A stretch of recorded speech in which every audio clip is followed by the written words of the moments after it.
To start with our first technical session, we have Mr. S. Gopakumar and Mr. Krish Theobald with us.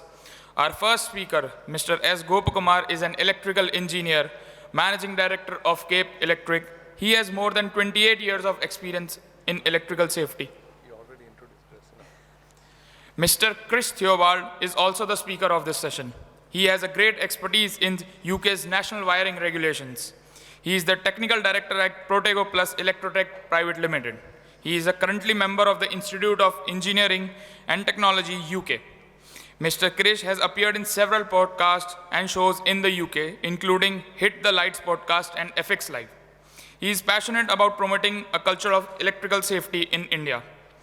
Electrical safety is not an option, it is the necessity of human life. I request the speaker, Mr. S. Gopakumar and Mr. Krish Theobald, to enlighten us on the topic, National Electrical Code of India 2023, Contents and Concepts of Electrical Safety in Consumer Premises. Now we will learn about the precautions to take against the electrical shocks and thermal effects, overcurrent and short circuit. With warm greetings, I welcome you both on the dais. Thank you. Thank you very much. Thank you very much, gentlemen. So now we are going to start the technical session. The first technical session is about fundamentals of electrical safety as per the National Electrical Code. When we talk about fundamentals of safety, there are few fundamental safety requirements which no one can violate. Fundamental requirements no one can violate. There are 4 fundamental requirements. The first one is protection against electric shock. Don't look at the screen because the screen I am just, it is setting. Before that I thought of speaking. The first one is protection from electric shock. The second one is protection from thermal effect, which is nothing but the heat effect, fire, arcing, so on.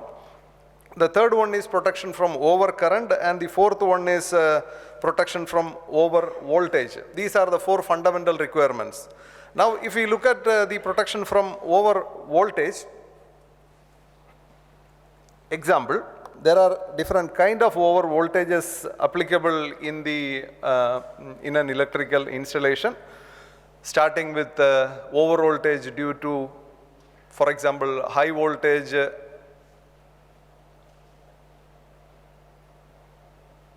Yeah, it will work. Is it working? Yeah, thank you. So over voltage due to various reasons are there, due to lightning, for example, then due to fault on the high voltage system, fault on the low voltage system, loss of neutral.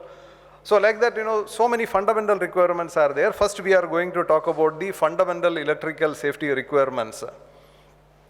To start the fundamental, first we should understand that the first few slides, what I am going to show is about little bit introduction, then we go to the mandatory requirement, which as Mr. Umashankar told, the CEA regulation has made NEC as mandatory, so don't try to violate, because this has become now mandatory. Mandatory, the word mandatory, all of you know very well.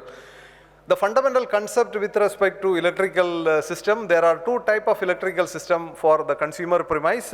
One is the earthed system, next one is the unearthed system.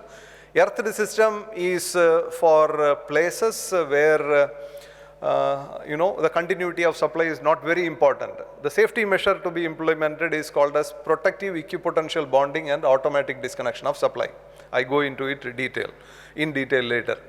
The second safety measure or the second concept is called as continuity of supply, or places where you cannot trip your protective device. For example, hospitals, telecommunication centers, data center for the rack. Those places, the second concept has to be adopted. The second concept is called as unearthed system. Means all the current carrying conductors are either insulated or one of the conductor is earthed through a high impedance. Here the idea is, in your installation, even if there is a fault, you don't need to trip the supply. Continuity of supply for the first fault must be ensured. These 2 are the technical requirements. Today we will talk more about the first one, which is the earthed supply, which we generally use in our electrical installation. Where you can see this information is IS 3043, part clause 5. You can find more details about this particular requirement. If you look at NEC, part 1, section 18 or IS 3043, you can find this kind of a table which talks about the maximum allowed disconnection time. This is very much important with respect to the first fundamental electrical safety requirement, which is protection from electric shock. On the left side, what you are seeing is the prospective touch voltage, means the voltage which is applied or the voltage which is available at the body of an equipment, touch voltage. And condition number 1 and 2, condition number 1 is the dry condition, means the environment is dry, the floor is dry, the person's body is dry. Under that condition, I have highlighted 220, means the fault voltage is 220. Within 170 millisecond, the protective device should trip. In case of wet condition, within 35 millisecond, the protective device should trip. Now, in order to check this, various methods have been implemented or introduced in the standards.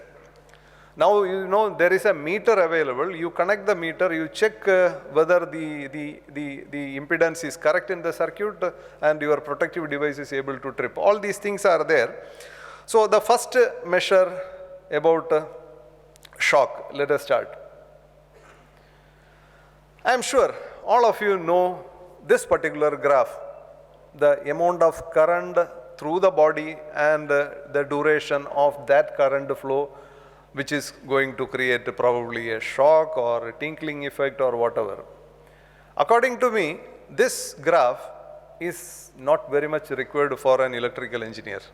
This is for the researchers. Let them do research and find out whether the current is little bit more or less. You don't need to look into this particular chart always. What you should look is this chart, this table or this the graph. This is, you can find this graph in almost all IEC basic protective standards, the same graph. This graph explains the prospective touch voltage. Here you can see the touch voltage and the disconnection time, touch voltage and disconnection time. If the touch voltage is going beyond this graph, a person get electrocuted and he may die. So, any electrical installation, be it low voltage, high voltage, extra high voltage, AC, DC, whatever, this is actually applicable for AC. There is a maximum allowed touch voltage for AC. This is the graph. I have put the timing and the maximum allowed voltage on the table. For example, generally we say a voltage of within 10 seconds the voltage has to be reduced to less than 65 volt. It doesn't mean that before 10 seconds you can go to any high level. It is not like that.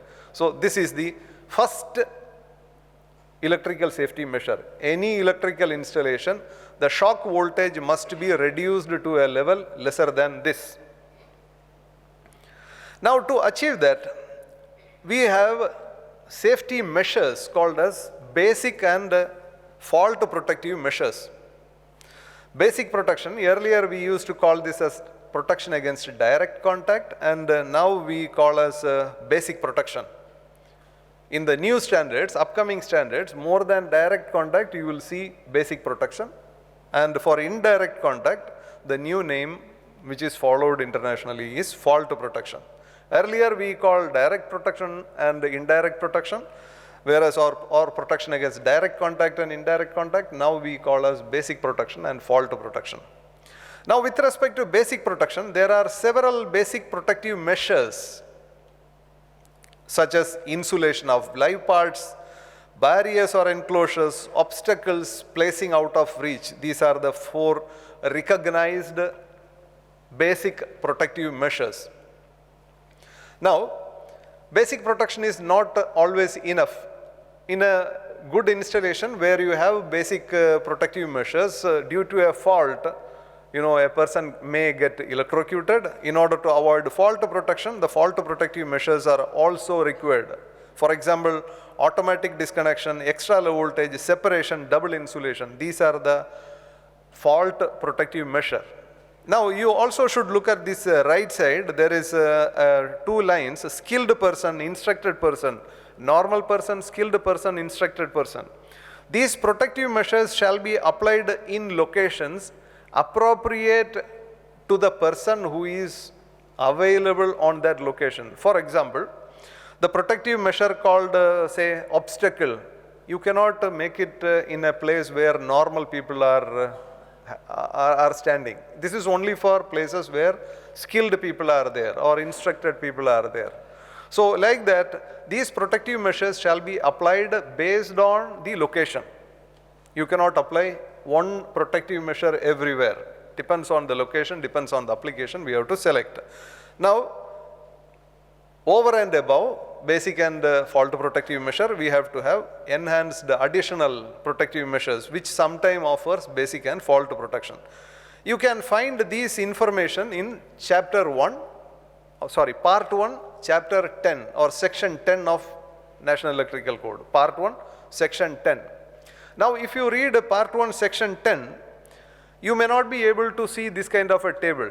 It contains so many explanations. If you want, I will give me a moment. Let me open and show you the NEC. One moment please, so that it is easy for you to understand and follow.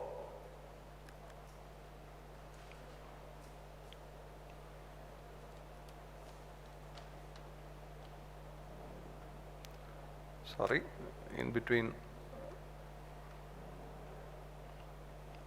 So this is the NEC.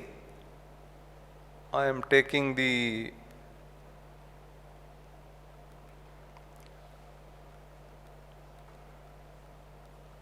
here, part 1, section 10. Now these parts, part 1, section 10, 11, 12, 13, these parts doesn't contain all the information. These parts has to be read as additional in addition to a standard called IS 732. Because if we try to put all the information into NEC, already it's 750 pages. If we try to put everything into NEC, then it becomes part 1, part 2 and non-stoppable.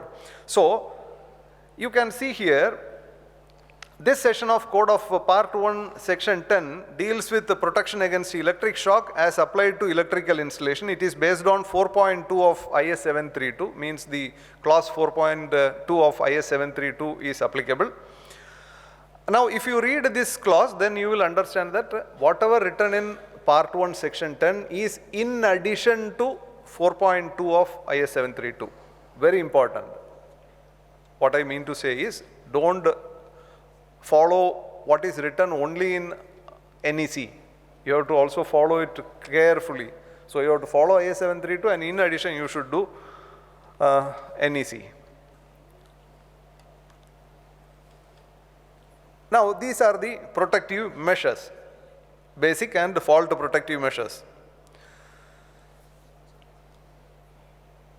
The first protective measure with respect to fault, because protection from electric shock, most of the time we say it's a fault protection, because all the electrical installations, basic protective measures are already there. We are not going to get a shock from a good installation. We are going to get shock from a faulty installation. So protection against fault is always spoken as protection against electric shock.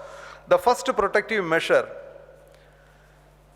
if you read the standard, very important, if you read the standard must have written locations where the safety measure called as automatic disconnection is applied. I repeat, locations where the safety measure called as automatic disconnection is applied. So in several places you can see these wordings in the standard. Then you should understand that this safety measure called as automatic disconnection has got a definition. The definition is clause number 4.2.11.1, general. Automatic disconnection of supply is a protective measure in which Basic protection is achieved by basic insulation of live parts or barriers or enclosures in accordance with Annexure A.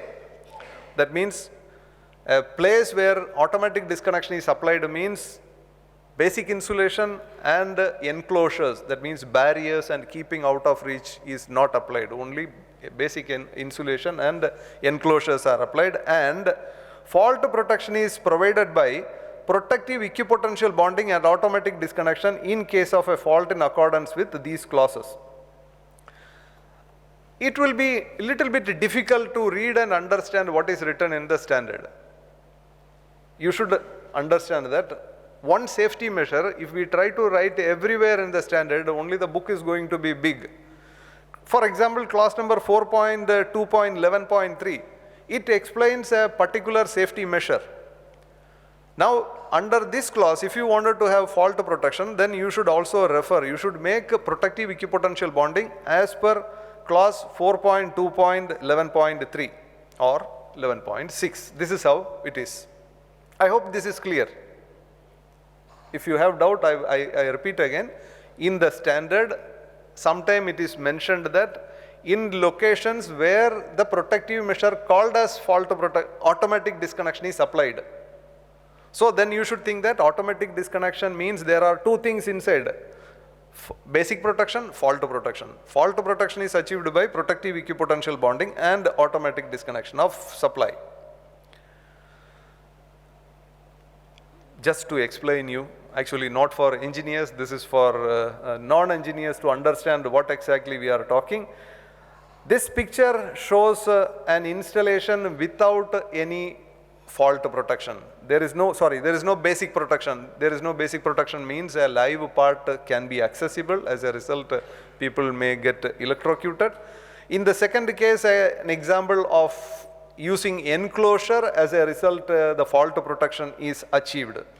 In the third case, the enclosure or the wire is faulty because there is no insulation. As a result, a person who is going to touch will get a shock. In the fourth case, the fault protection measures are also achieved. So this is how it is: basic protection and fault protection. Now, you get a shock from an electrical apparatus. How many kind of electrical apparatuses are there?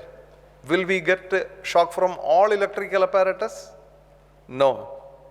Electrical apparatuses are classified into class 1, class 2, class 3.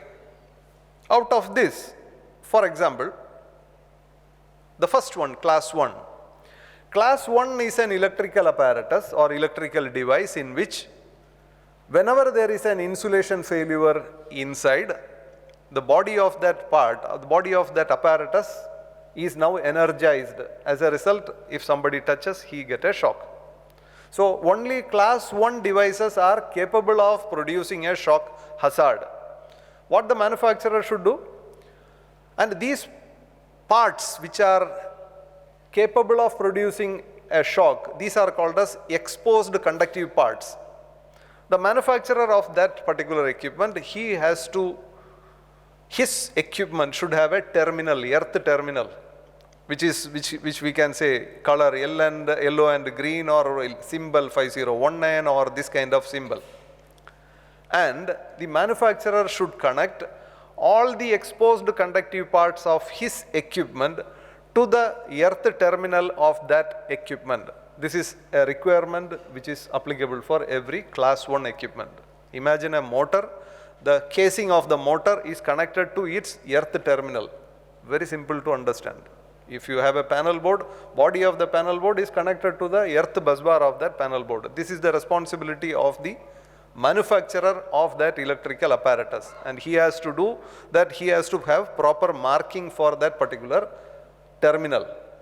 Now you are buying a motor. What you should do? You have to read the second part. Condition for connection of the equipment to the installation. Connect this terminal to the protective equipotential bonding system of the installation. Means this earth terminal of the motor has to be connected to the protective equipotential bonding of your installation. That means your installation should have a protective equipotential bonding. The second type of device is called as class 2 device. Class 2 devices are double insulated device. You can see this kind of a symbol. For example, equipment with a 2-pin plug, mostly the audio video equipment which we use in our houses, which is 2-pin. So these are double insulated device. The meaning is, even if there is an internal fault, body is not experiencing a voltage. The chance of getting shock from that equipment is nil. So you don't need an earth terminal. You can work with the 2-pin. Classic example is our mobile phone charger. But you see this one, no reliance to installation protective measure, but I have put a symbol of something looks like an earthing and a tick. This symbol is called as functional earthing. Class 2 devices may require functional earthing. Functional earthing is a subject which is not related to safety, but it is related to functionality of that equipment. Imagine you have an audio video recorder which is working in 48 volt DC or very low volt, extra low voltage. Sometimes that equipment require a functional earthing, and you can see this symbol on that particular terminal. And if you take a wire and connect it to your protective equipotential bonding, that's gone. It won't work. You need an isolated system. You need an isolated earthing. The third type of equipment is called as class 3 device. These are extra low voltage devices where the operating voltage is very small, not enough to create a shock. And class 3 devices may have functional earthing. So there are 3 types of equipment: class 1, class 2, class 3. Shock is happening from the class 1 apparatus. Now these on the bottom I have put a lot of symbols: 5017, 18, 19, 2021. These are the symbols of earthing which is applicable for different applications. All are related to earthing. The first one, 5017, is the generic symbol. 5018 is called as functional earthing. 5019 is safety earthing or protective earthing. 5020 is called as functional bonding or chassis earthing. 5021 is called as chassis equipotentiality. Then earth terminal potential closer to the functional earthing, and no protective earthing. These are the symbols which is used in the apparatus. So you should make the earthing appropriately according to the meaning. It is not like you take a wire and interconnect everywhere. Now, one moment. Yeah, as I said, the protective measure called as protective equipotential bonding and automatic disconnection of supply. I have shown you what do we mean by automatic disconnection. Automatic disconnection means there is a basic protection by enclosure or simple insulation. Then fault protection is achieved by protective equipotential bonding. And now I am repeating this word, protective equipotential bonding. I will keep on repeating because this is the first and the most important electrical safety measure. After seeing my picture, you should think whether this is existing in your building, whether this is existing in the buildings which you have designed or erected or tested. If it is not there, you can be 100% sure that your building, what you have done, doesn't have any safety. So don't think that I made a safe building. Now, protective equipotential bonding. Your building will have exposed conductive parts. You can find this explanation in IS 732, clause number 4.2.11.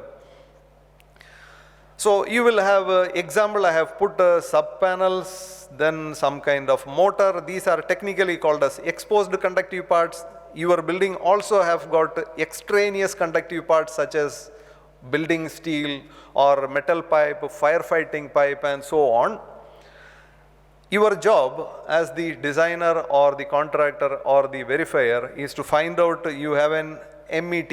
The new word is MET. The old name is protective equipotential bonding terminal. That means you have to have one bus bar.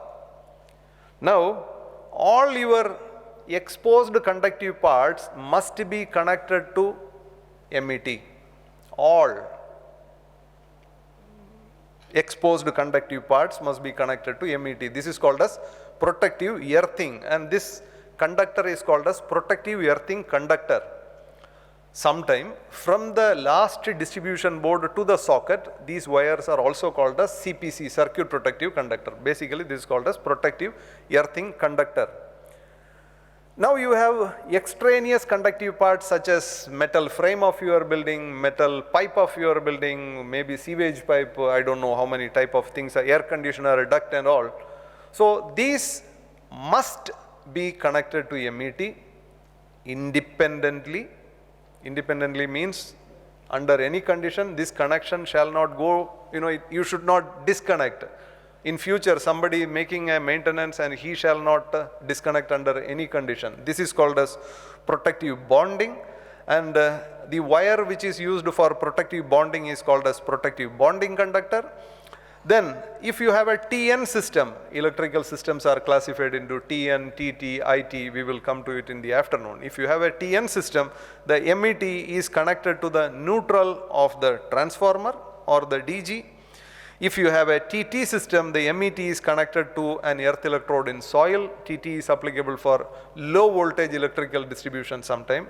As per our regulation, we are not supposed to follow TT, but our electrical distribution companies sometime follow TT, not sometime, almost every time they follow TT. So there is an earth electrode in soil. Regulation 16 also says even if you have a TN system, for three-phase consumers, you make an earth electrode. So basically the MET is connected to the soil through an earth electrode in case of a TT system. Then this MET is also connected to other buried metal electrodes, other buried metal parts. If you have some, for example, lightning protection system, or for example, if you have some buried pipeline and so on. This is called as protective equipotential bonding, which is the first and the most important safety measure against electric shock and electric arcing. This kind of a picture was never included in the IS standards, but CPWD manual, Annexure F, they have included this picture not only now, few decades back. This picture originated from one of the 1965 standards. CPWD they were keeping this picture and they only put this color. Now, can I ask a question? Can I ask a question? Open? Let us, we are engineers. Our job is to make our installation safe and people should be safe. Can anyone show one building in Chennai where this is carried out? Actually, I want to see a building. I am eager to see a building in Chennai where this is carried out. In Chennai, the fire department says 50% fire accidents are due to electricity. Bombay, they say 70% or 80% fire is due to electricity. Delhi says 60% is due to electricity. And if we look at as a person who is involved in the standard making, I know why these are very well written in the standard. And wherever we go, the first job is to look into this. And we don't have even one building which is satisfying this requirement. Please note that this is a starting. The others are on the way. Let me go to the second one. Any questions on this? I hope there is no question. The second one is called as, the first one, as I said, fault protective measure is called as protective equipotential bonding and automatic disconnection of supply. So that means it has got to one more part. It's a combination of two protective measures. The second one is called as automatic disconnection of supply. It means in your electrical system, you are getting power supply from a source, for example, a transformer. Then you have the point of commencement of supply, kilowatt hour. I'm sure you are able to see the cursor. Kilowatt hour stands for, the point of commencement of supply, the place where you start using electricity. Then you have the fixed part of the electrical installation or the main distribution circuits. Then you have the final distribution circuit and some appliance connected to the final or current using equipment. This is how the technical wordings are made in the standard. Point of commencement of supply, fixed circuits, final circuits, current using equipment, something like that. Now, the maximum allowed disconnection time, if we start from the equipment onwards, here on the equipment, the maximum disconnection time, Tn 0.4 second, Tt 0.2 second. That means your MCB is supposed to trip within this particular time.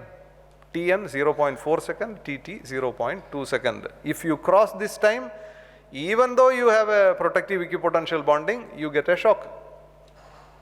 So the idea of protective equipotential bonding is, even if your MCB is capable of tripping, your MCB needs some time to trip. Even during that time, people shall not get shock. So you have both. So the first one, the top priority is the picture which I have shown you. Second is this one, 0.4 second and 0.2 second. Now, on the main distribution circuits, TN system 5 seconds and TT system 1 second. And at the supplier's facility, if you are a low voltage, if you are getting electricity from the low voltage supply, then it is up to, it is a national regulation. That is a different part, because NEC scope is within the, after the point of commencement of supply, after the meter board. So 5 seconds and 10 seconds, this is, or sorry, 5 second and 0.4, 0.2 second. There is some time and your protective device is supposed to operate it. Now to ensure that, there are several additional measures. These measures are, number one, the first one, we have an MCB, for example. We are going little bit into a product. We have an MCB. Imagine you have a MCB, you are not using an RCCB because you have some machines or a group of machine which is creating a leakage current. RCCBs 30 milliampere will trip. RCCBs are not used everywhere. RCCBs are used as an additional protection in certain places. You cannot use RCCB from A to Z because it creates nuisance tripping, which is against electrical usage. Now, you have an MCB, for example. Now the first thing is, there are 3 types of MCBs, B, C, D. These MCBs, the instantaneous tripping current varies. B, maximum 5 times the rated current, C 10 times, D 20 times. I am sure all of you knows this very well. Now we have to use this MCB to trip. This one, what I am showing in the picture, you can find the same picture in the NEC part 1 section 18. This is called as a TN system. The meaning, the definition of TN system is a system with a separate neutral and protective conductor throughout. Throughout means from the source up to the last socket, there is a separate neutral and a separate protective conductor. But in the future standard, neutral will be removed because neutral is required only for single phase. So the new definition will be a system with separate protective conductor. So this green wire is the separate protective conductor. It starts from the transformer neutral, and every equipment body or a group of equipment is connected to this particular conductor. Now in this particular case, imagine there is a fault. This shows, often we show this picture, this shows the phase conductor insulation has broken and it is in touch with the body of the equipment. Now the fault current starts flowing. One point you should always keep this in mind is, generally electrical engineers say that fault current go to earth. Please note that earth is not a current absorber. Earth cannot absorb current so much. No, fault current has to go back to its source. Current leave the source and return back to the source. Now, in this case, we have a protective conductor. We have a metallic fault return path. If you look at IS 3043 clause 7, it's very clearly explained. Metallic fault return path. IS 732 has written metallic fault return path.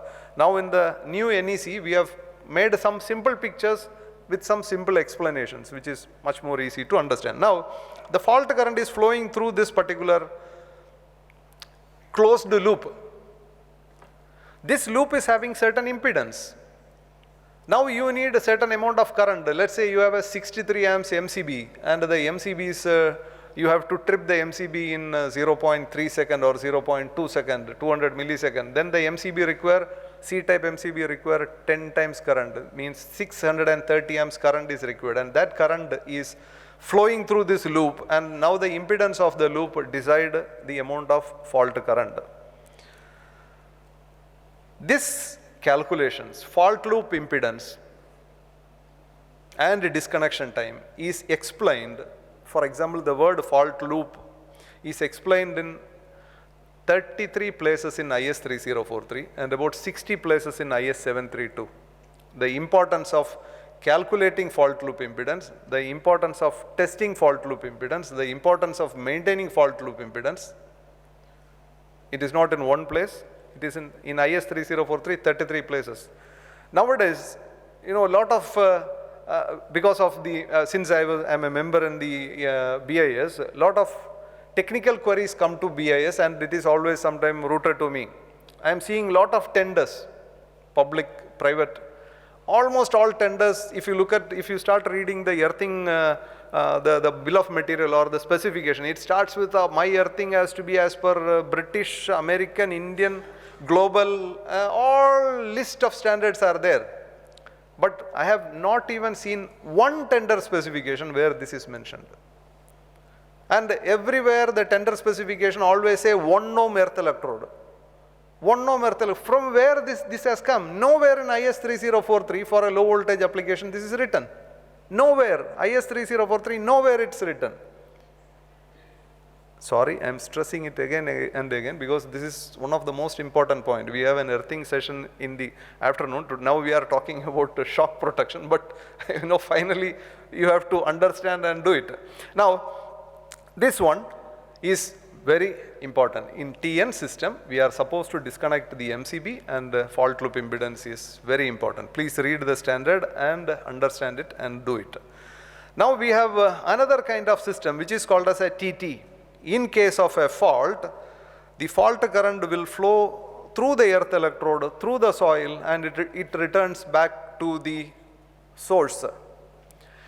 Even if you maintain 1 ohm earth electrode in these two particular places, your MCB will not trip because your applied voltage is simple Ohm's law. Applied voltage is 230 volt. You have two 1 ohm resistance in series. Your total ohms itself is 2 ohms plus the impedance of the wire.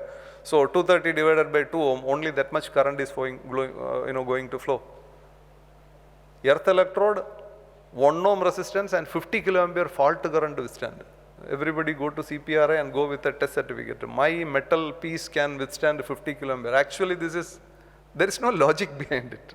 Sorry to say that. Now, there is a system called TT. Now, in the, Mr. Bogi told the regulation number 43, irrespective of any type of system, you are supposed to use a 30 milliampere RCD in your point of commencement of supply.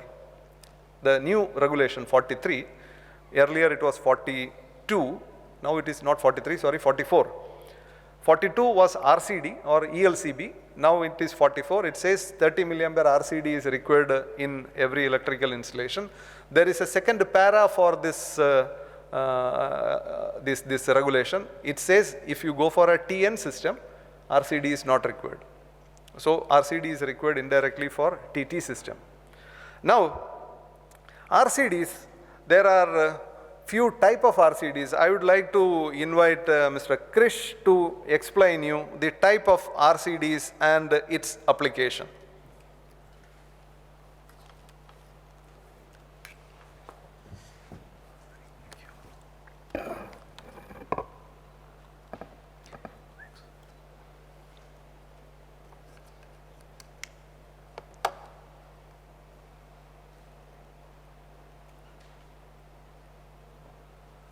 So let me introduce Krish. As Appavu sir told, Krish is a young man of his 20s. I think he's just plus 21 plus maybe few months. Last month you had 21st birthday. But as Appavu sir told, his maturity is 60 and his knowledge is also sometime I feel 60 plus. So he is young, dynamic, and the most interesting part is he studied in not exactly in a direct course, but the UK standards he studied very well and he passed the examination from Institution of Engineers UK. I welcome Krish. Please, the stage is yours. Thank you for that very flattering introduction. If I may just switch the slides, please. Thank you. I think everybody can see the screen, so I'll just start. Just before we begin, I'll just give you an outline of the presentation. We're going to cover, oops. Yeah, it seems so. A loose connection problem, yeah. We'll go over that tomorrow. So I'll just give you an outline first. So we're just going to recap about what Mr. GK said about protection against electric shock. and also about additional protection through RCDs. We're going to talk about testing RCDs, the RCD disconnection times when you test them and under fault conditions, as well as currents required. Then the different types of RCDs. A little more detail with that, specific to IS 732 and the National Electric Code. A couple example applications, and then some load and fault current characteristics. And the last section would be minimizing unwanted tripping, which I'm sure a lot of you guys would have concerns for. So let's begin. So just as we went over earlier, these times, 0.4 seconds, 0.2 seconds, 5 seconds, and 1 second, these are for fault protection. So you've got basic protection, fault protection, and additional protection. And some of these times, like Mr. GK said, are only valid when you have protective equipotential bonding. When you have an RCD, and this is most common in locations where an installation is used by ordinary persons, you need something called additional protection. What this does is that it kicks in where you have a failure of basic and or fault protection. Or it could be just outright carelessness by user. They could plug in a device that just simply doesn't have proper insulation.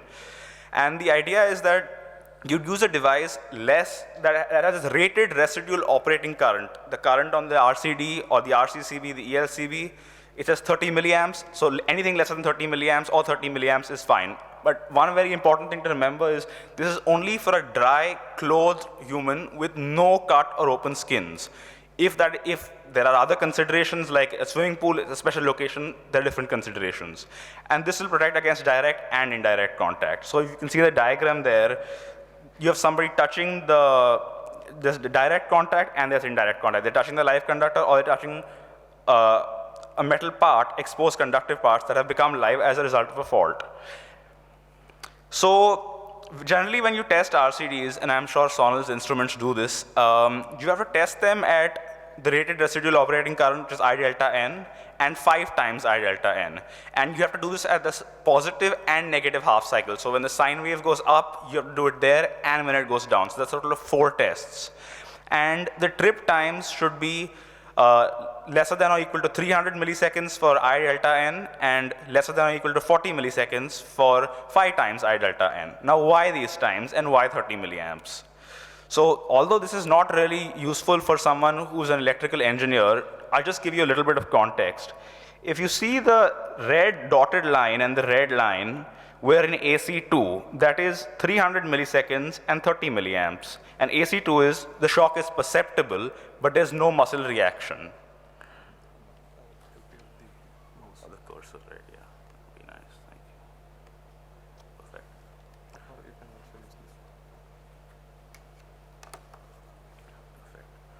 So, sorry. So if you can see this, where the laser pointer is, that's 300 milliseconds and 30 milliamps. So that we're in zone AC2. The shock is perceptible, but there's no muscle reaction. So as some of you may have had the misfortune of actually experiencing an electric shock and an RCD was protecting the circuit, you would have realized that you did feel the shock before the RCD disconnected. I've been one of those people. And then where the blue line and the blue dotted line intersect, that's 40 milliseconds and 150 milliamperes. So that's 5 times I delta N and 40 milliseconds. And again, you're restricted to AC2, which is it is perceptible, but there's no muscle reaction. That's why 30 milliamps and these disconnection times, and that's why you verify them. Now the types of RCDs. I'm sure 99% of you sitting here would have installed type AC RCDs. I'd be very surprised, and I'd be more happy to know if you've installed type A's, F's, or B's. Now, from a manufacturing standard point of view, we have IEC 61008, which does type AC, or the equivalent Indian standard, which is 12640 Part 1. And if it's an RCBO, it's going to be 61009 or 1260 Part 2. And these will only react to faults where you have residual currents that are sinusoidal, which exactly mimic the sine wave. But as all of you are aware, most of our loads nowadays, including this computer and this screen, do not work on pure AC. They work on pulse DC, DC, and in case of an inverter air conditioner, a completely different form of AC. So then we have type A, also covered by the same standards, but it can do pulse DC. So a lot of LED lights, they use a bridge rectifier or even a simple diode to result in pulse DC. We'll look at that in the next slide, the different kind of waveforms. Then you've got type Fs, which is a completely different standard. There is no current IS standard for this. It's 62423, which is the IEC standard. This can do everything that type A and AC does, and it can also do residual current, so that's an earth leakage current that is between 50 hertz to 1 kilohertz. So then if you have a frequency converter, a VFD, an inverter AC, this kind of an RCD takes care of that as well. A type B RCD, which a lot of you would have heard about being used in EV applications, does all of the above plus smooth DC. And the limit for smooth DC before it trips is 10 milliamps or 0.4 times I delta N. So in the case of, whichever is higher by the way. So in the case of a 30 milliamp, that's going to be 10 milliamps or 0.4, which is 12. So 12 milliamps is going to be what it is. But in the case of a 100 milliamp RCD, it's just going to be, it's going to go higher. So, but in a 10 milliamp, it's lower. So you get the idea. That's just the manufacturing standard. Now, just going into further detail a bit, this is an excerpt from the National Electric Code. If you look at Part 1, Section 10 and Regulation 5, you'll find this in greater detail and a couple more limits. I'm not going to go through these because we get the idea from earlier. Same story here. Now, when it comes to actually specifying these, what do? By far, your minimum specification should be a type A. Type AC should not even enter the picture. Because just think about it, LED lights, pulse DC, inverter, air conditioner, different frequencies altogether. And if you have a 3-phase air conditioner, which is then going to use a 6-pulse bridge rectifier and then going to create a completely different frequency, of a current of completely different frequency, then you're going to need a type B RCD. So again, I'm not going to go into depth for this because we're not electrical appliance manufacturers, but as you can see, there are only 2 basic circuits where type AC would work, which is a simple phase control, which is like a dimming circuit, and a burst control, which is a similar circuit where you can create pulses used in some motor control circuits. The moment you have a simple diode and a load, just like in an LED light, immediately you need a type A. Type AC is no longer usable. It will stun. Then, let's say you got a 2-pulse bridge rectifier. You rectify it, and so similar story. We're using pulse DC, type A is still fine. Now this is where it gets interesting. You have a frequency inverter, that's your inverter air conditioner. First you create it to DC, goes through the full bridge rectifier, gets smoothed out with that capacitor. Then you may have a load there that works on smooth DC, and then you have an inverter, which goes to a motor, which could be the compressor in your air conditioner. Immediately here, because we're dealing with frequencies other than 50, 60, or 60 hertz, we need a type F.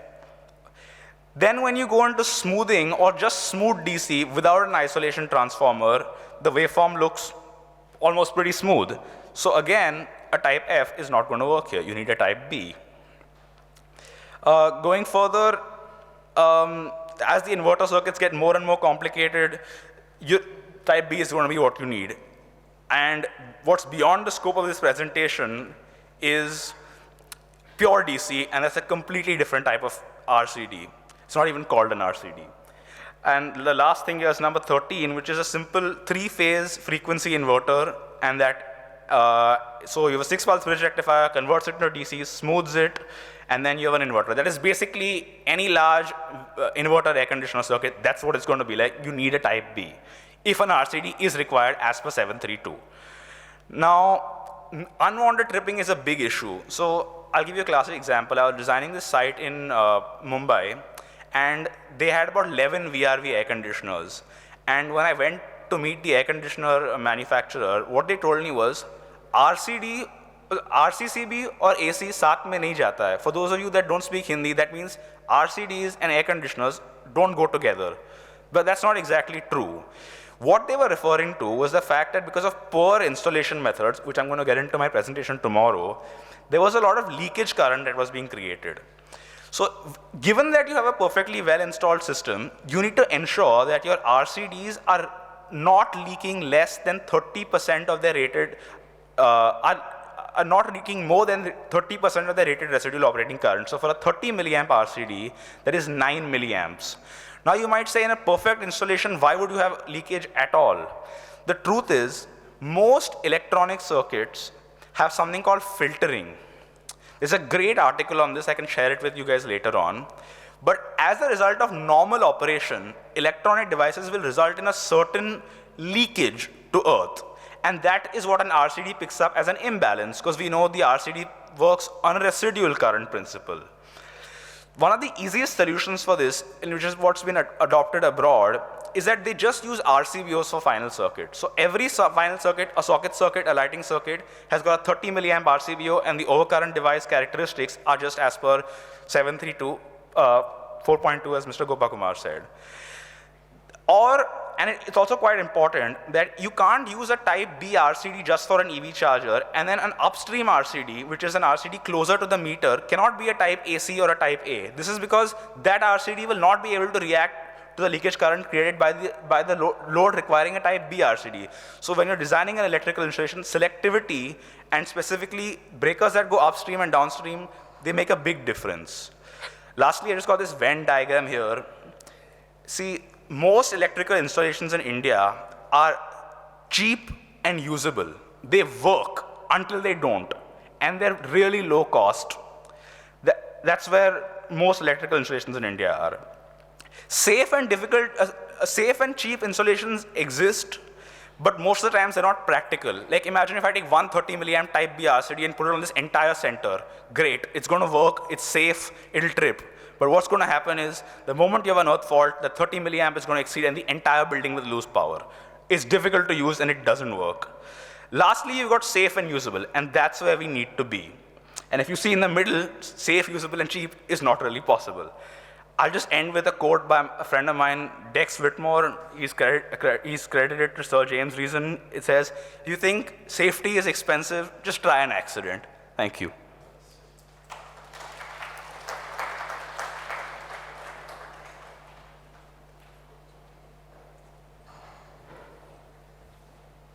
So thank you, Krish. We go to the next part, which is, it's actually a continuation. We are only breaking sometime, otherwise, if I alone speak, you become bored, because all of you are, just looking at the board or somewhere and no one is speaking and no questions. Generally, we are in a technical presentation, in a seminar, even if there is no question, absolutely no issues. But in a technical presentation, if we get more questions, then only it can be an interactive session. So I request, please stop me in between, and if you want any questions, we can discuss, clear it, and then go to the next part. Now, let me go to my presentation. One moment. So basically, RCDs, how it works, let me skip. RCDs are of 4 types, type AC, type A, type F, type B. Modern electronic devices, type AC, which we generally use, or nowadays we have to say that it is not actually the right one. We have to use minimum type A RCD, because we have a lot of LED lights and devices using DC. For smooth DC application, for example, rooftop solar PV installations where the inverter doesn't have simple separation, we are supposed to use a type B RCD. Similarly, for a variable frequency drive, which is of 3-phase variable frequency drive, we are supposed to use a type B RCD, because these, either solar PV or the variable frequency drive, the chance of DC leakage current is also there, or DC leakage current exists, which can also create shock hazard and which can also kill people. So we need protection against shock by these RCDs type AC for one application, purely AC application, type A, type F, and type B. Now, I ask another question. Sorry to ask so many questions. If I wanted to, I have a solar rooftop in my house. I want to buy a type B RCD. Is it available in Chennai? nowhere in India. Yeah. True. So I was going to ask a question on that. So are the manufacturers ready to adopt this? Because they have to adopt this and then it will be available across. Yes. Actually, sir, for this program, we need to have some manufacturer who are the switchgear because very important subject. They have to tell. Some of our colleagues from our switchgear people are available here, so they can take note of it. Yes. Okay. The L&T switchgear, which is now with Schneider, those people are available. So this needs to be changed because as he presented, type F and B is not available presently, I suppose. Yes, as I told, I show you how it is written. This is the part 1, section 10. So here the the type of RCDs are explained at AC, A. It's not yet come. Oh, sorry. Can you put my screen? Sorry, 1 moment. It's my mistake. Yeah. Now, this part, this is part 1, section 10. As I said, part 1, section 10. First, we need to understand IS 732 and whatever written is additional. So, here you can, if you scroll down, you can find out the type of RCDs explained, type AC, type A, type F, type B. So, this is type B. You see the wording, RCDs of type B shall be used in case where the application may create smooth DC residual current or contain frequencies higher than 50 Hz. For example, 3-phase class 1 device containing a motor controlled by a 3-phase variable frequency drive. This is the case of certain type of 3-phase air conditioner or pumps or even supplying an electric vehicle. Please have a look at the word shall. RCDs of type B shall is mandatory. But before writing here shall, we had a big discussion. Because if the product is not available, how can you write shall? Then finally the committee decided whether the product is available in India or not is none of our business. Our business is to write a code which is making the installation safe.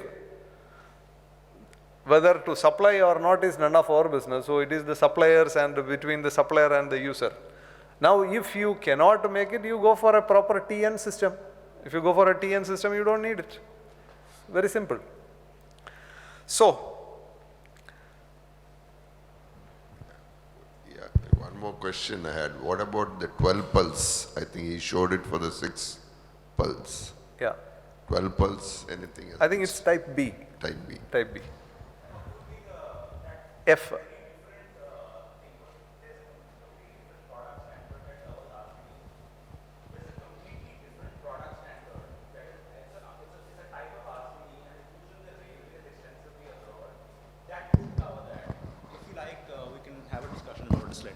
If you like, we can have a discussion about Yeah, that. yeah. Thanks, Krish. Thank you, sir. So I think you are all are looking seriously hungry. It's already 1:58, 2 o'clock. Shall we break for the lunch or continue?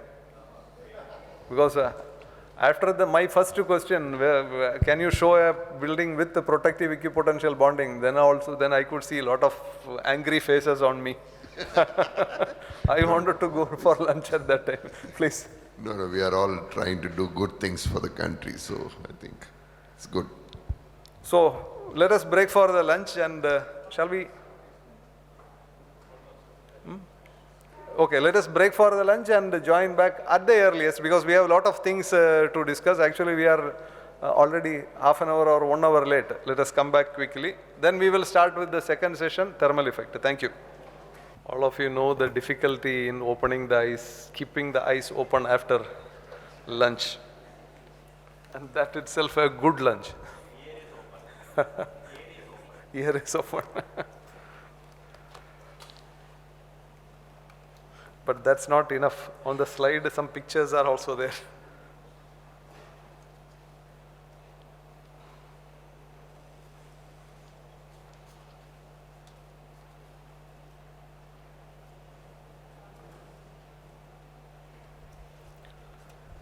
So, actually before starting the session, next subject, thermal effect, I would like to go back to the first subject again to show one part.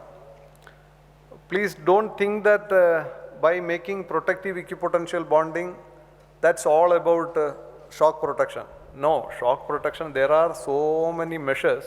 I explained only one. I would like to explain one more measure which is important in today's context. What you are showing is protective conductor current. See, in the electrical system, we have current carrying conductors or live conductors and protective conductor. Protective conductor, or called as earth conductor, generally should be a dead conductor. It is not meant for continuous current flow. Ideally, zero current should flow. But as Krish told, due to the inherent characteristics of today's electronics, because of the filters, there is a leakage current flowing through the earth conductor. Now, if there is it's not a short time current flow, it's a continuous current flow. Now, if there is a continuous current flow through the earth wire, which is more than certain limit, this will lead to fire. Fire, arcing, shock, and a lot of problem. The safety measure is you must ensure that the current, continuous current through the earth wire must be limited to less than certain level. What you are seeing in the screen is, for a typical case, for example, up to 2 amperes load, 1 milliampere leakage current.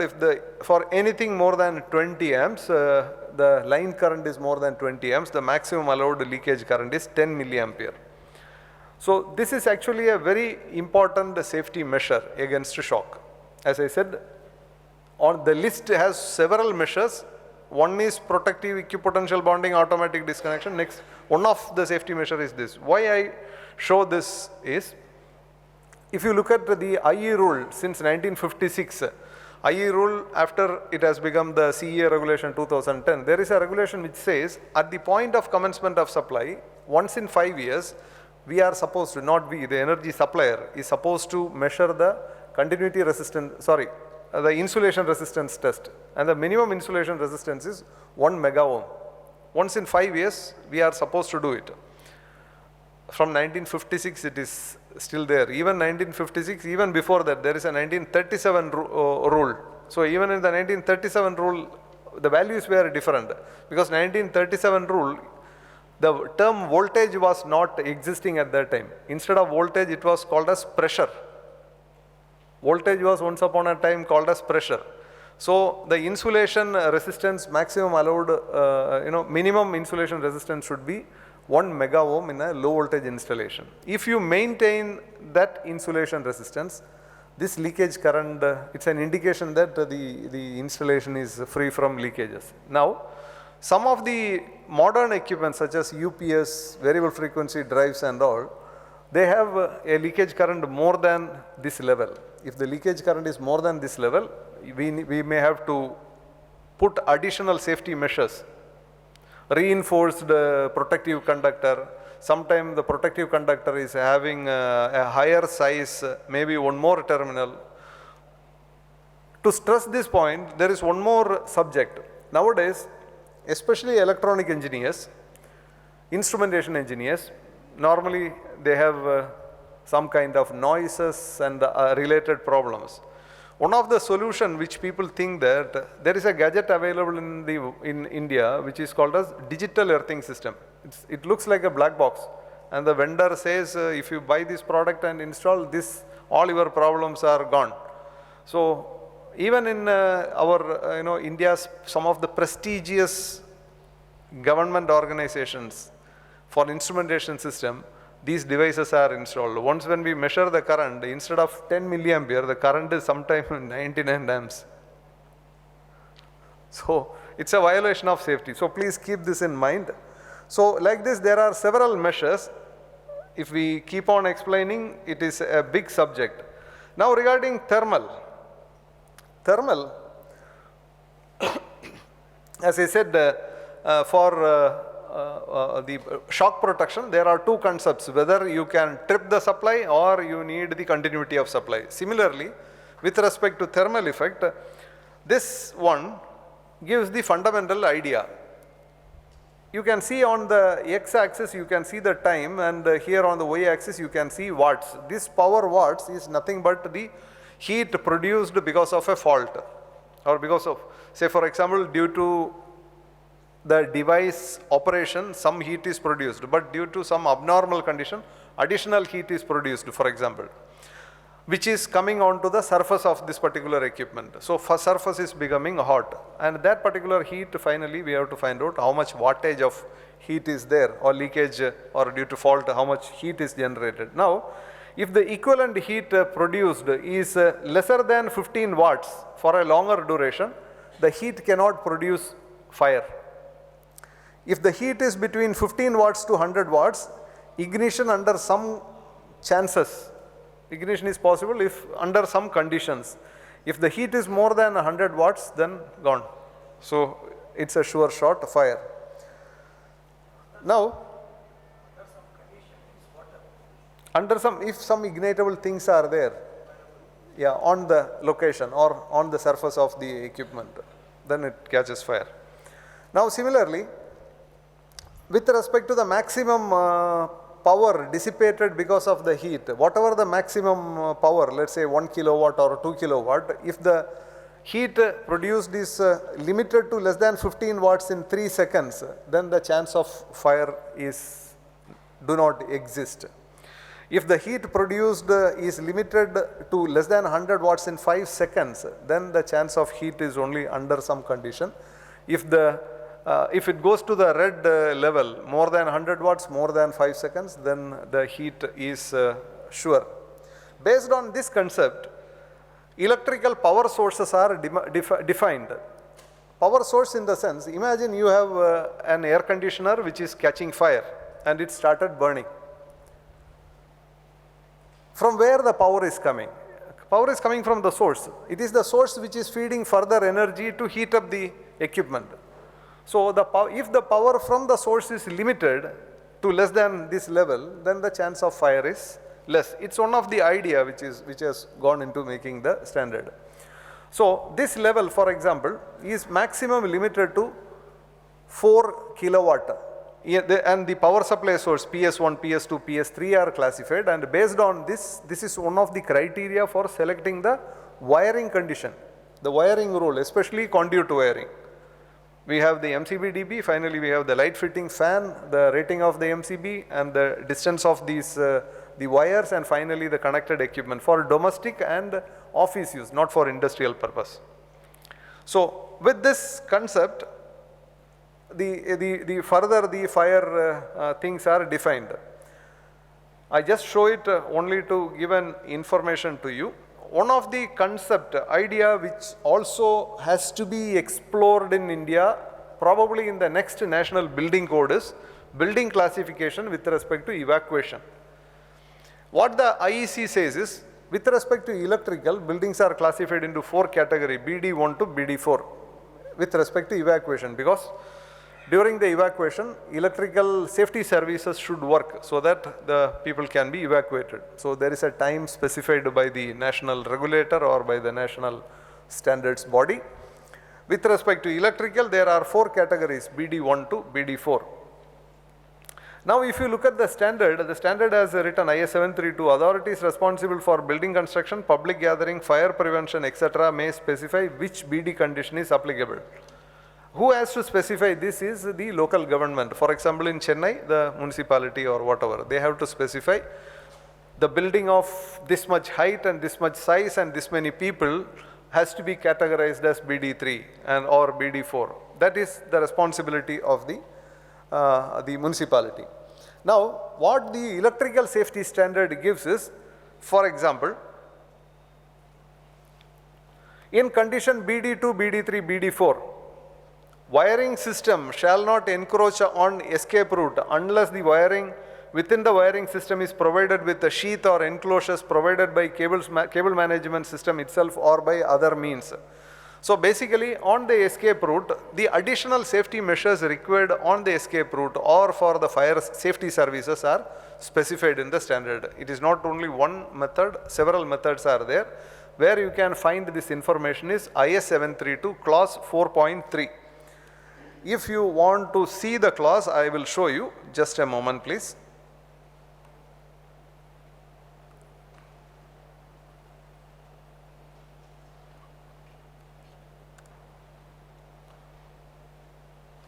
So this is IS 732, clause 4.2 talks about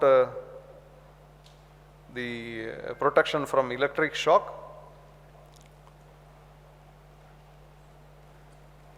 Yeah, this is the 4.3. Protection for safety, protection against thermal effect. So this clause very well explains different methods which has to be applied. For example, you see here in condition BD2, BD3, BD4, wiring system that are supplying safety services shall have a resistance to fire rating either the time authorized by the regulation for building elements or 1 hour in the absence of such regulation. That means fire resistant installation is required in these categories. Then each of the items, like for example, wiring system in escape route shall be as short as practicable, and that means the length has to be as short as possible, and shall not be flame propagating. Then the requirement of the cables, support system, fixing materials, all are given. This means the wiring which is on the escape route has to satisfy these requirements. So like this, there are several safety measures included in clause 4.3. Tomorrow we have a session about the selection of wires. Probably we, yes.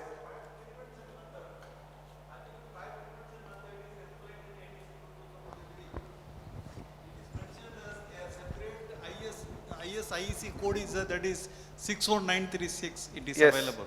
Yeah. Not only in NEC 2023, it is available in NBC 2016 also. It is in part 4 annexure C, it is available. I know that, I am a member in that committee. Yes, sir. it It is is there. that, what I am saying actually, fire prevention, actually it is available in 2023, it is also well explained there actually.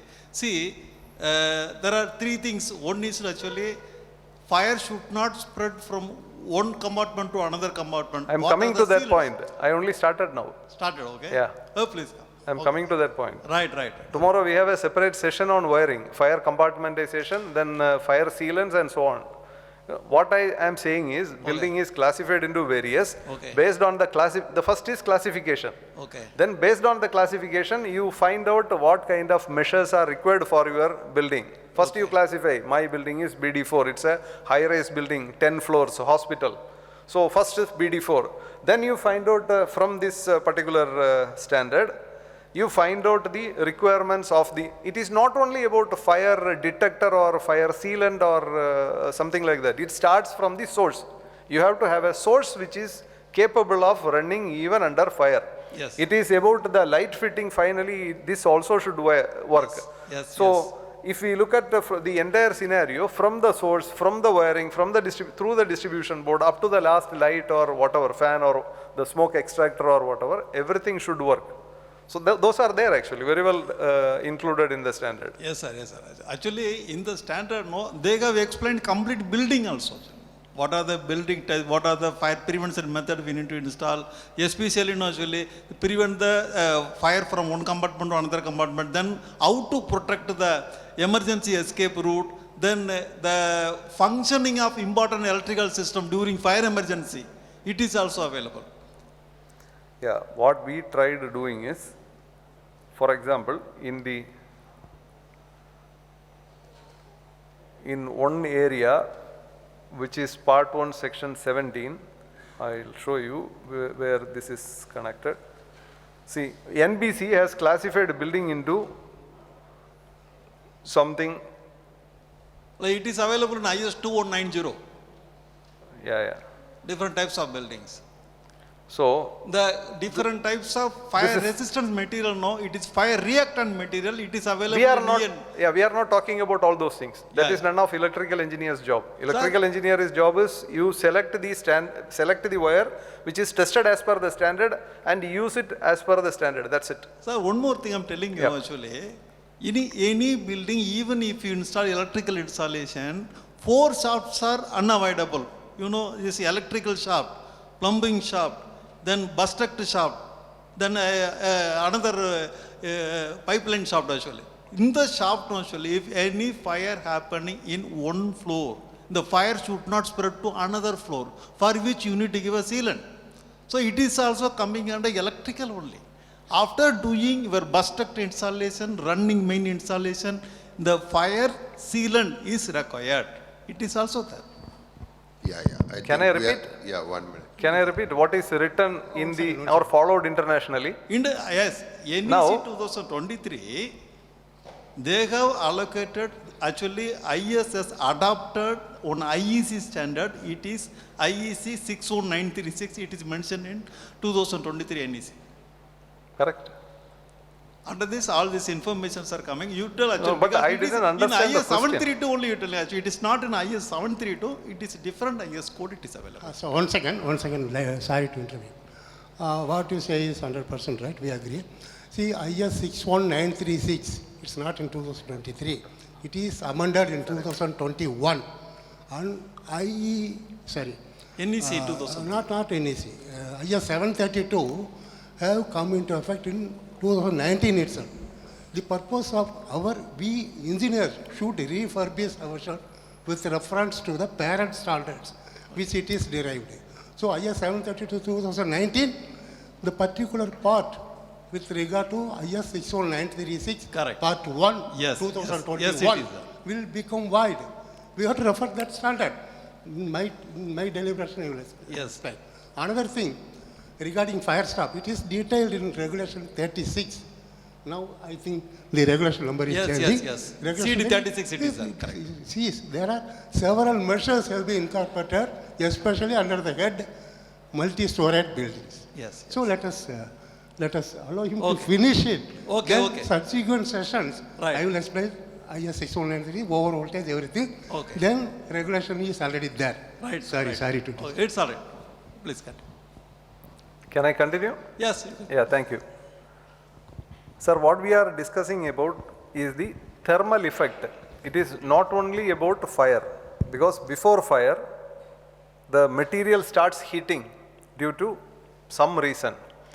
So the idea is this heat which is produced in an electrical appliance or in the wiring, it shall not become a fire. So fire, yes please.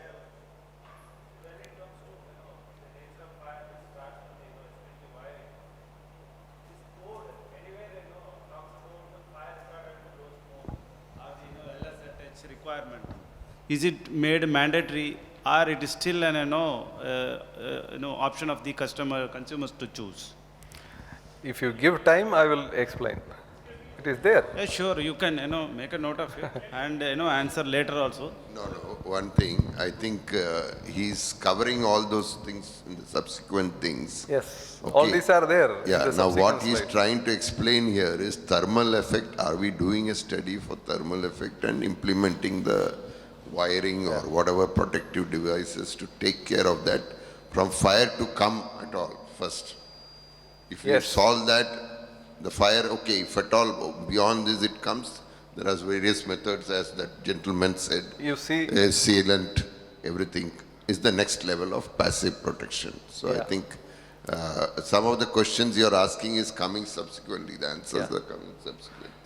so the idea of showing this slide is, normally we think what exactly it is. You should think that if the MCB or if the problem is tripped, if the protective device is able to trip within 3 seconds, then there is no problem. We are not talking about 20 millisecond in the previous, 200 millisecond in the previous case. Here, you see here the time, within 3 seconds, you have to limit the power, the heat to less than 100 watts.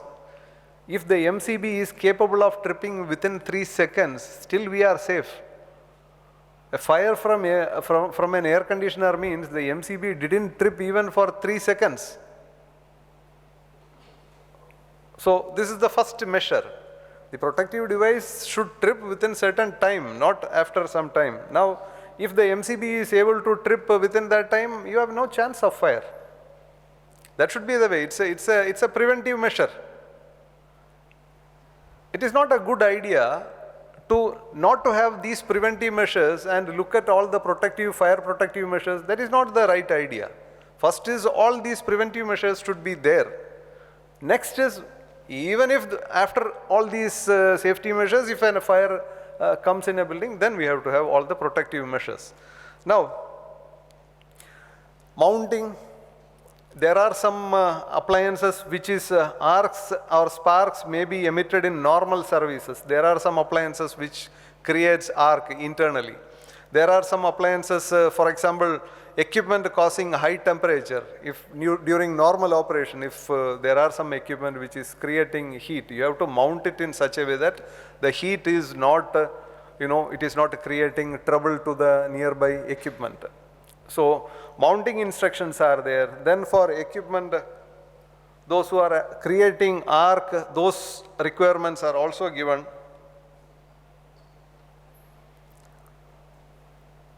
The fire categorization is given. You please read here. Safety services may be required to operate at a relevant time, including during a main and local supply failure and through fire conditions. To meet these requirements, specific sources, equipment, circuit and wiring are necessary. It is not about one item. It is not about, for example, not only about wire. It is starting from the source, through the equipment, through the circuit, it is finally to the wiring and all the equipment. Each of these equipment, each of these items should offer certain fire integrity. All these are included. And this particular session, why I mentioned IS 732 is, if you go to the NEC, Part 1, Section 11, which is fire protection or thermal effect. Now let me take that and show so that you are clear.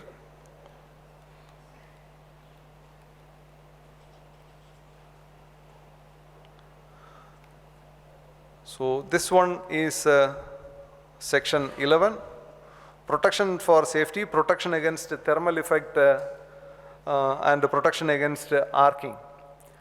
So now this section of the code part 1 section 11 deals with protection against thermal effect. It is based on 4.3 of IS 732, means the clause of IS 732 4.3, which is a basic safety standard that applies to the protection of an installation from thermal effect. Additional measures required are explained in this session.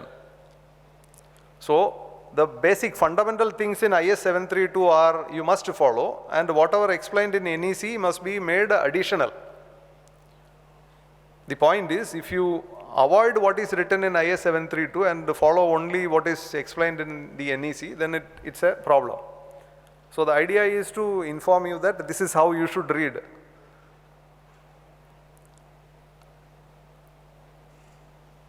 Now, yes. We talk about thermal effect. Thermal effect normally more available within the panels. What are the protection devices suggested thermal effect for mainly for the panels? What standard says? That is the panel standard. No, what is the thermal effect protected device standard says? For example, if you are using I think some kind of plastic material, it is about 70 degrees maximum allowed. In some other case, it's about, due to very reason, within the panel, thermal effect are being generated, mainly for loose connections. Secondly is that, from MCCB, heat dissipation is there, particularly busbar loose connections. There are various reasons are there. Normally it happens, generally it happens. So what is the standard says to give effective protect device? More than 70 degrees, you are not supposed to operate it. If due to some loose connection, if the temperature is more, you should switch off, then tight it, make it pakka, and then run it. That is the only way.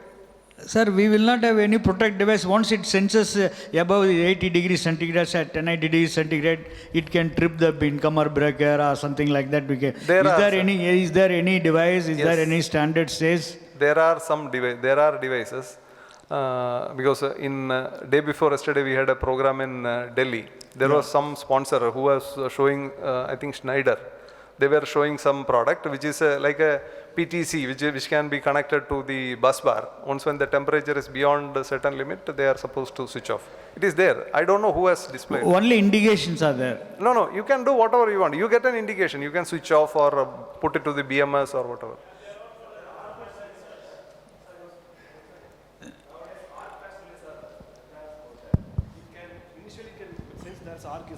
Which can avoid that all you are saying, what are talking about. Right. Sir, again, sir, gents, you know, the issue what I am talking is a serious issue available in the most of the installation. Automatic fire suppression system is there as one device recently been introduced.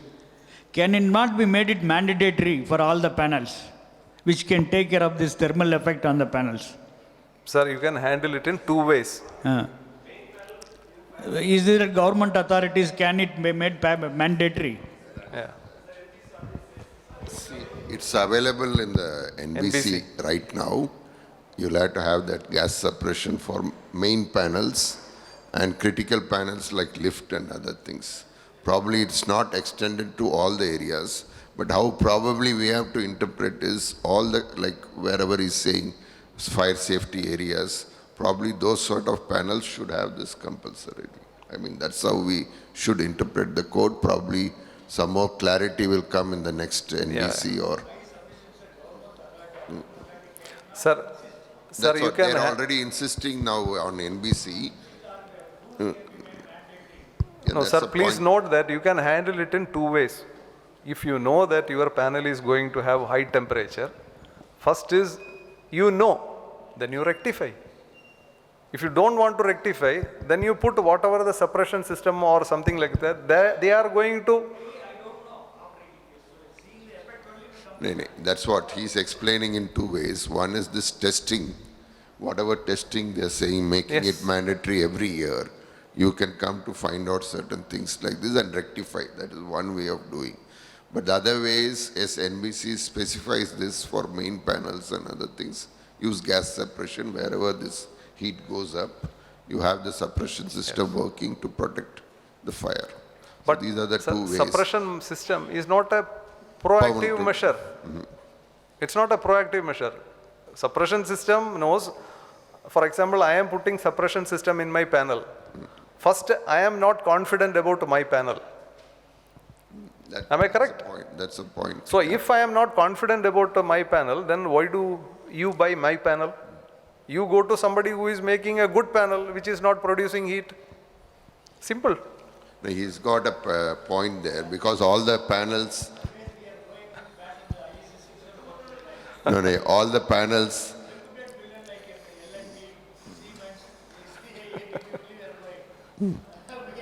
No.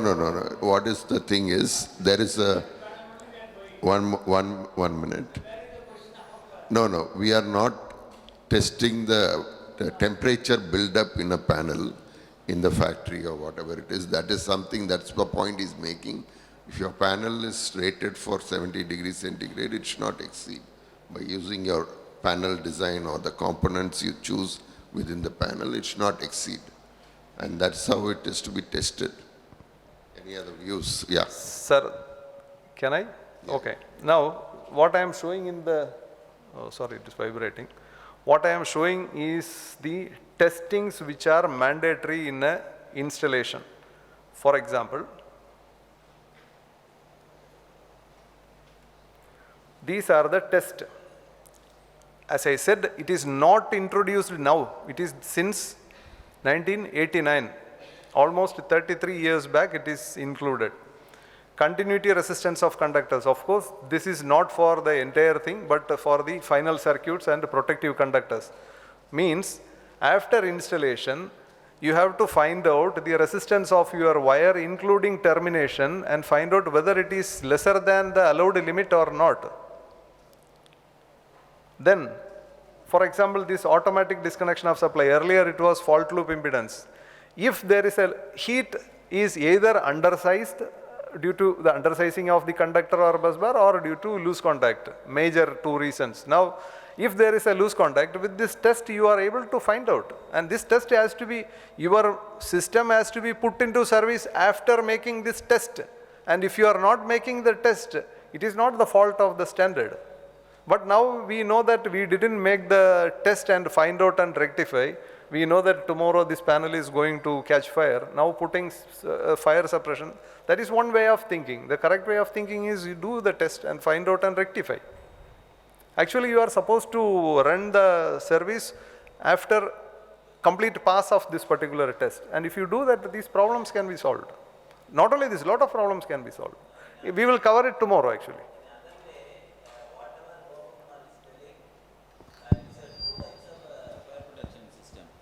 Active and passive fire protection. Active means you are giving some system for once the fire will happen, you have to quench the fire. For that, you are doing that. But what he is telling is the passive fire protection. In your system itself, you have to inculcate the protection system. That part only is telling. Correct, sir?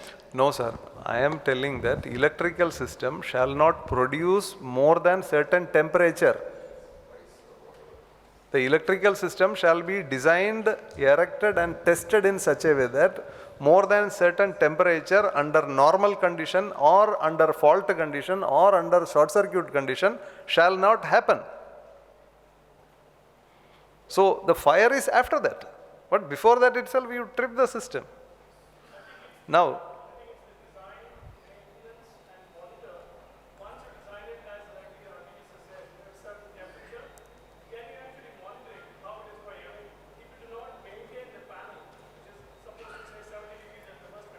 yeah.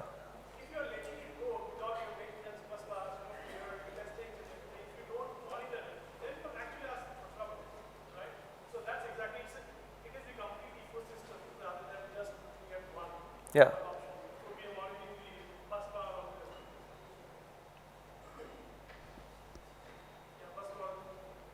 Bus bar on the panel, various other options. So it's the complete ecosystem. Yes, the standards are there to actually ensure that we follow. So it's not, shouldn't, I mean, my opinion shouldn't be seen it in one way. It should be the complete ecosystem, standards, maintenance, monitor it, and then ensure that the, these issues don't come out. Yeah. Now, for example, you have a panel which is risky, or you feel that it is risky. I have made all the tests, all the things. I am 99.99% or 90% sure that it's safe. Still, if you have fear, because this is such a large building, the fire can be disaster, then you can go for all the additional measures. And then with respect to fire compartments, there are two things going on. It is the fire, the person who designs the fire protection system, he has to categorize the sections of the building. For example, you have a shaft. What the electrical standards required is any entry. Now first you think that this shaft is one area. It is categorized as one location. The entire shaft, for example, from the ground floor up to the 20th floor is one category. Where you should seal the entry into that shaft and the exit from the shaft. These two places, entry into and exit from the shaft, if these two places are sealed and if you think that this entire shaft is one location, you are done. You don't need to make it every floor wise. The second way of thinking is, I don't trust entry and exit, let me put sealant in every floor. That is another way of thinking. Whatever the way, it is up to the designer to do it. The standard is in that way flexible. So first the designer should decide what kind of categories you want. I hope it's clear.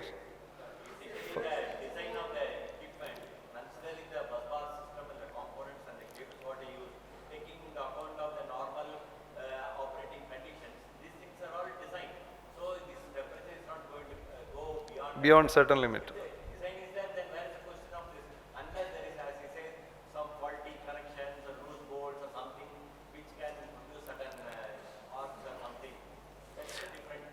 No, that also the chance is less, sir. For example, these standards are made with such a care that even if somebody makes a fault, system should trip. Even if the tripping mechanism is not working due to reason, then only the other things start coming. This is what I told. Some of the panel board manufacturers, they have some thermal sensors on the bus bars.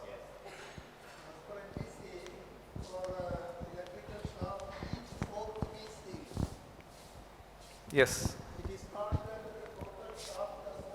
No, this is what I told in the first part. This is what I told in the first part. There is some, coordination problem between the electrical standards and the NBC standards. What is adopted in this NEC is from the IEC 60364. Now NBC is not only this part. I can find out 100 such, synchronization problems. We will probably in the next NBC, which is the revision already started, all these points will be discussed and rectified. I think the NBC next edition is 2025. I Yes. think all the points can be collected and presented to them to be a coordinated NBC.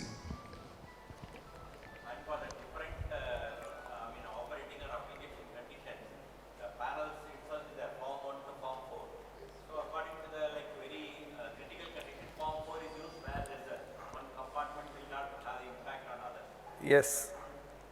So thank you very much. Now, first of all, thanks for all these questions, because otherwise, the mood was to go towards, it was going down, and then suddenly it becomes with a lot of energy. Now, Mega pardon?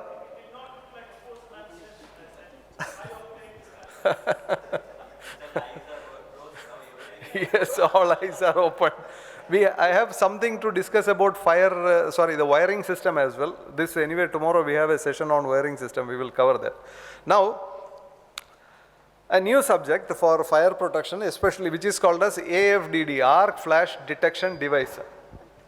For this presentation, I would like to invite Krish to come and explain. There is a device called as Arc Flash Detection Device, because in a good electrical installation, where overcurrent protected, earth fault protected, and all the conventional safety measures are already there. Now if there is an arcing, either series or parallel arcing, there is a chance of fire, and these devices come into rescue. These are called as AFDD. This is included in the part 1. I will just show you where it is included. Part 1, section 12 of the NEC. Mega pardon? I will show you.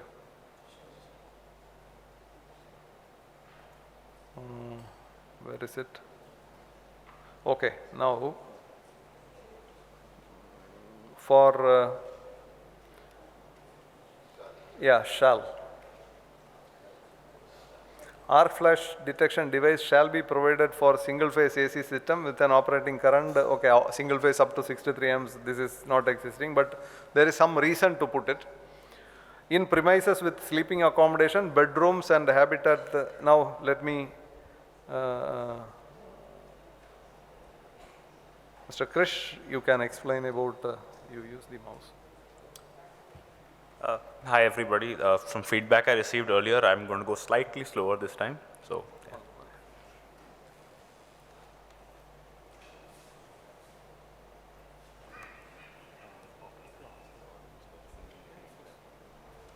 Okay, so like Mr. Gopakumar mentioned, we have AFDDs. Has anyone here, show of hands, ever held an AFDD or even installed an AFDD?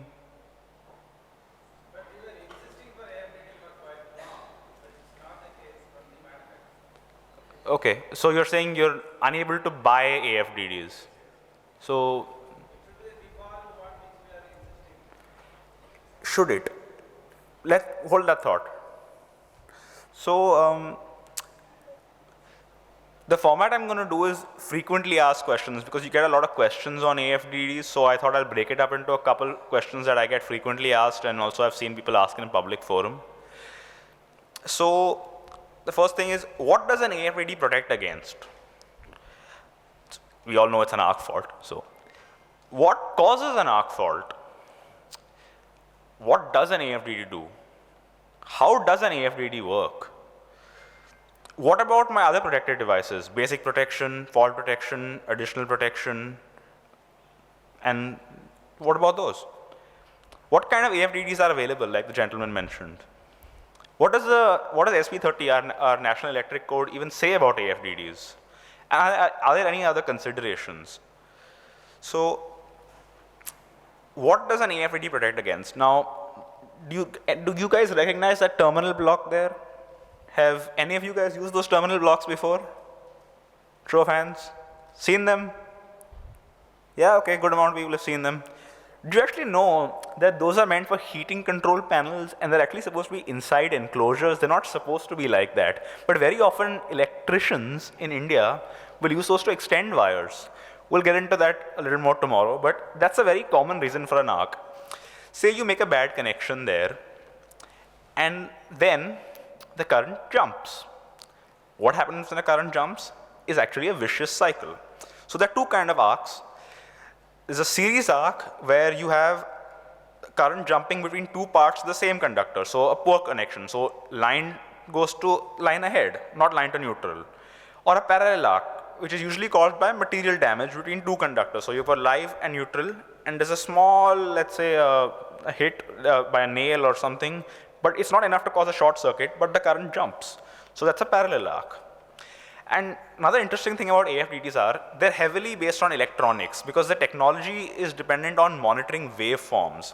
So an AFDD will actually trip at sustained overvoltages greater than 275 volts. And that, interestingly, is not, well, for a various bunch of reasons, is not a substitute for an SPD. It is actually simply to protect the electronics inside it.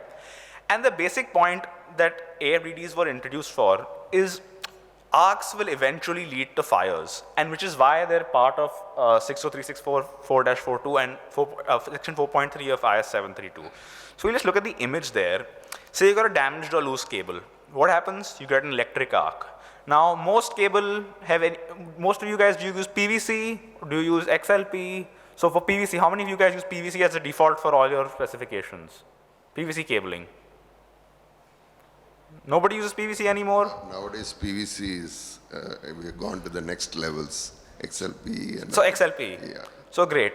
So that's interesting because XLP, unlike PVC, doesn't carbonize. So the risk is lower, but it's not gone. So with PVC, carbonization happens, you have a fire, and then the current jumps, and it keeps going on and on and on until the current is enough to actually be a short circuit. By that time, a lot more damage would have already happened. So what causes an arc fault? Seemingly mundane things like an electric socket mounted too low. Any of you guys seen that? An electric socket mounted so low that you're putting it like your laptop in, and the cord gets bent. What's going to happen inside? One of your conductors might just snap. It might be a poor it might be a poor connection, and then you have a series arc fault. Now, any thoughts on whether MCBs, RCDs, fuses, MCCBs, anything is going to pick this up? Anybody? Okay, maybe I'm asking too many questions.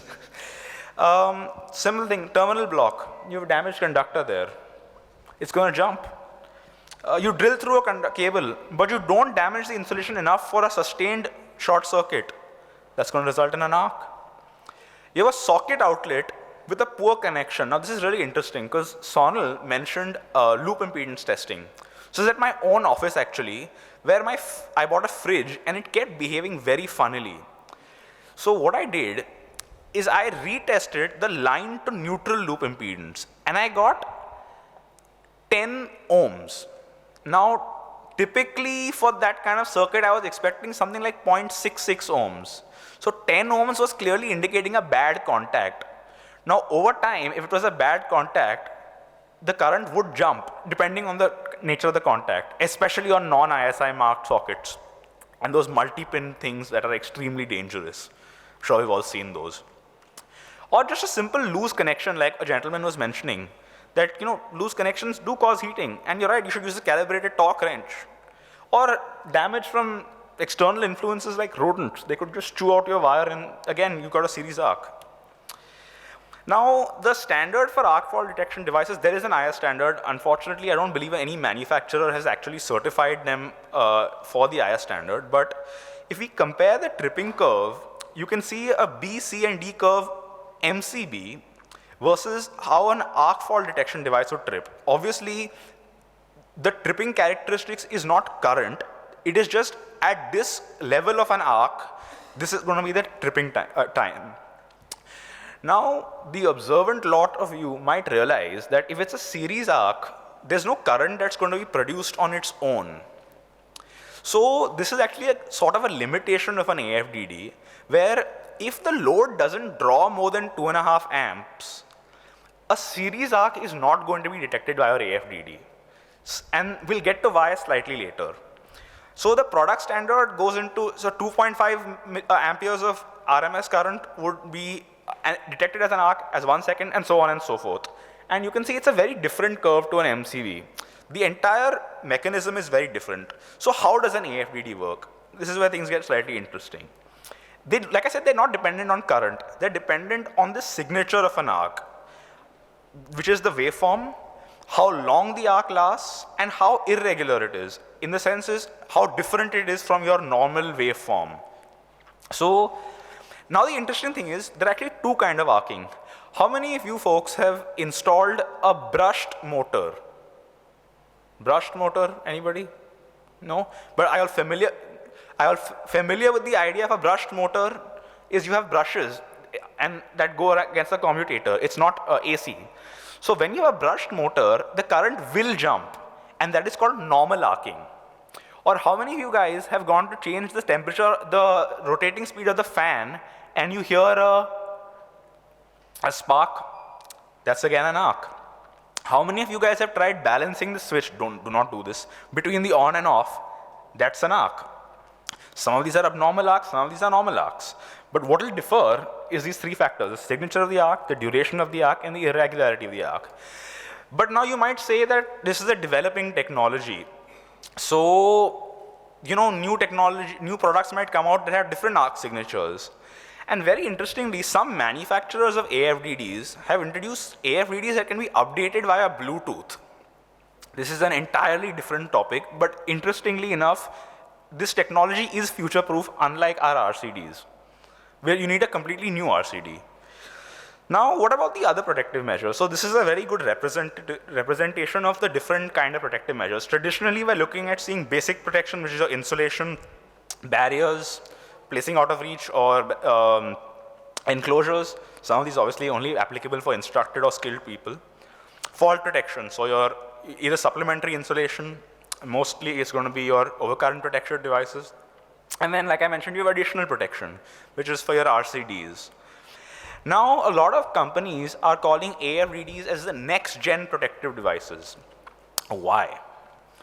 See, overcurrent protective devices can detect short circuits, overloads, and earth faults of negligible impedances, which means that if the current in the earth fault is high enough to trigger the overcurrent protected device, it will trip. But in an arc-like situation, the current jumps. There is no overcurrent happening there, especially in series arcs. And even in parallel arcs, the kind of arcs that AFDDs are built for are not sustained. They keep jumping irregularly. So traditional, and RCDs obviously do electrocution and just earth faults in general. So what can traditional overcurrent protection devices, traditional protective devices not do is they cannot detect high impedance live to live arcing, and they cannot detect intermittent arcing. Now the gentleman asked what kind of AFDDs are available in the market. So here's the standalone AFDD. It's just the unit over here. It usually plugs in as an auxiliary module to an MCB or an RCBO. So that just complies to 62606. Then you have the AFDD plus MCB. So that's 62606 plus 60898 or 60947. That will go downstream of your RCD. Then you've got AFDD plus RCBO, which is an all-in-one solution, which is what's picking up in the international markets now. A single module product, you plug it in onto your VTPN board, and it does earth fault protection, it does overload protection, it does overcurrent protection, and it even picks up arcs. Siemens actually makes this product, and it is available in India. So what does the National Electric Code say? By the way, the clause is mentioned on top there. So it says AFDDs, see if you look at part 1, section 11, AFDDs are required for single phase final circuits lesser than or equal to 63 amperes in electrical installations that basically have people in a vulnerable state. When you're sleeping, you're vulnerable. If you're a child, you're vulnerable. If you're handicapped or disabled, you're vulnerable. So an AFDD is required. What else though? If it's a high-rise building, you look at part 3, section 22, clause 7.3.10.2, it says AFDDs are actually recommended for buildings about 37.5 meters in height. So this is a risk-based approach. See, when you're in a tall building, like Mr. GK said, the time you have to evacuate is reduced. So essentially, you are at a higher risk. So that way, AFDDs will act as sort of a prophylactic to prevent these fires from happening in the first place, because they will disconnect the circuit. Now, when our regulations use the word recommended, what does it mean? It means that it's informative. That doesn't mean that you can do it or you can ignore it. What it means is that the specific protective measure recommended is addressing a concern. The concern being that a high-rise building is a high-risk environment. So you can either choose to go with the recommended protective measure, or you can go with a bunch of other protective measures that give an equivalent degree of protection. How do you decide that? You come with a risk management strategy with your client, with fire authorities, etc. It's out of the scope of an electrical consultant's job. So like I said, the concern is long evacuation times and the risk of persons being stuck, especially by obstructed escape routes. So are there any other considerations when you want to put AFDDs in? See, obviously, if there's a location with a high risk of fire, because let's say it's a wood mill, or they manufacture paper, or you're just simply storing things that are flammable, like a plywood store, you would obviously want to consider an AFDD.